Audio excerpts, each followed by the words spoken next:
Bueno, aquí nos encontrábamos haciendo el circuito RLC con sus componentes adecuados, siendo los resistores, inductores y capacitores necesarios, así como también el auxiliar de fotos previas de nuestro circuito anterior para hacerlo de la forma adecuada. Aquí podemos ver a los compañeros Sebastián y Antonio checando el osciloscopio para ver cómo se están comportando las gráficas. Aquí podemos ver una pequeña continuación donde ahora sí se pueden apreciar un poco en el osciloscopio las gráficas.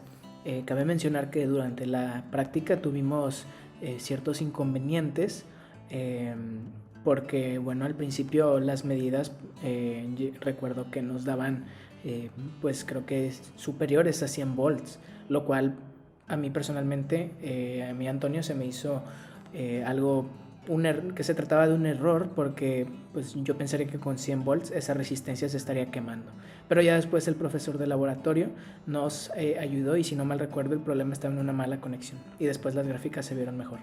Aquí se puede apreciar cómo comenzamos a conectar el circuito construido tanto al osciloscopio como al generador de funciones. Ya teniendo todo esto conectado pudimos comenzar a hacer pruebas experimentales ingresándole diferentes cantidades de kilohertz y viendo cómo se comportaba la gráfica conforme iba aumentando la frecuencia.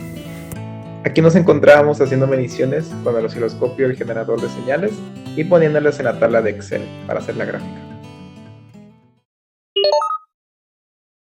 Con la gráfica que analizamos experimentalmente, nos damos cuenta que a frecuencias muy bajas, pues las va aceptando, ¿no? Y pues la gráfica va aumentando. Sin embargo, la definición de un pasabajos, cuando la frecuencia empieza a aumentar, o cuando la frecuencia es muy alta, empieza a despreciarse, empieza a disminuir la gráfica. Entonces nos damos cuenta que después de cierta frecuencia, conforme esta empieza a aumentar, ¡pum!, empieza a disminuir el voltaje. Entonces por eso tenemos un pasabajos en la gráfica.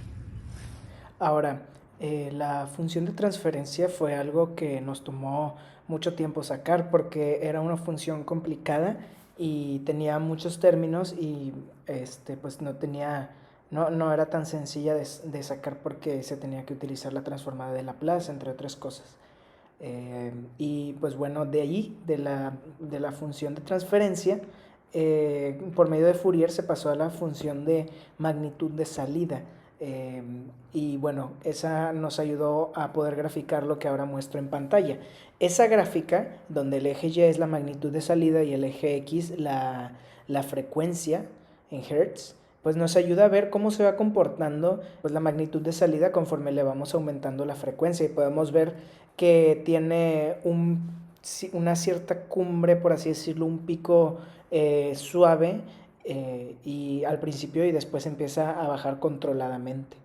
Y bueno, ahora muestro lo que vienen siendo los datos teóricos, los datos ya prácticos, experimentales. Y bueno, podemos ver que la función, o bueno, la gráfica más bien, sí se parece, pero no tanto.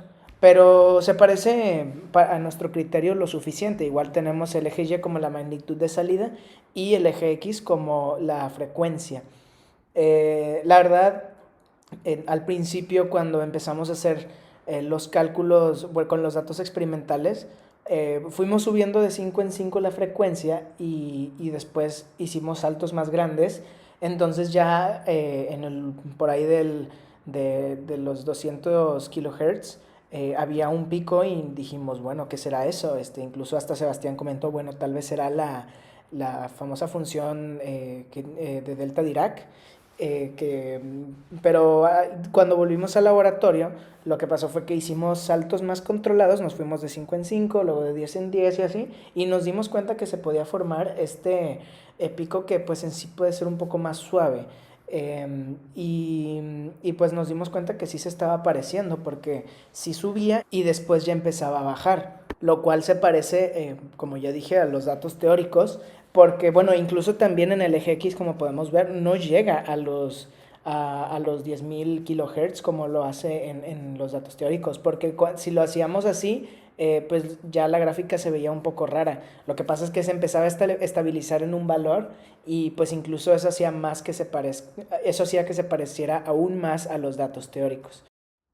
A nombre de todo el equipo, le agradecemos mucho a la maestra Sofía y al profesor Daniel por todos los conocimientos brindados, por todas las transformadas de Laplace, por todas las matrices, todas las problemas de variaciones de parámetros y todo lo que pudimos hacer con ellos. La verdad, son conocimientos que creemos que nos van a servir mucho, especialmente para las clases que vienen los próximos semestres, donde ya estamos más adentrados en nuestras carreras.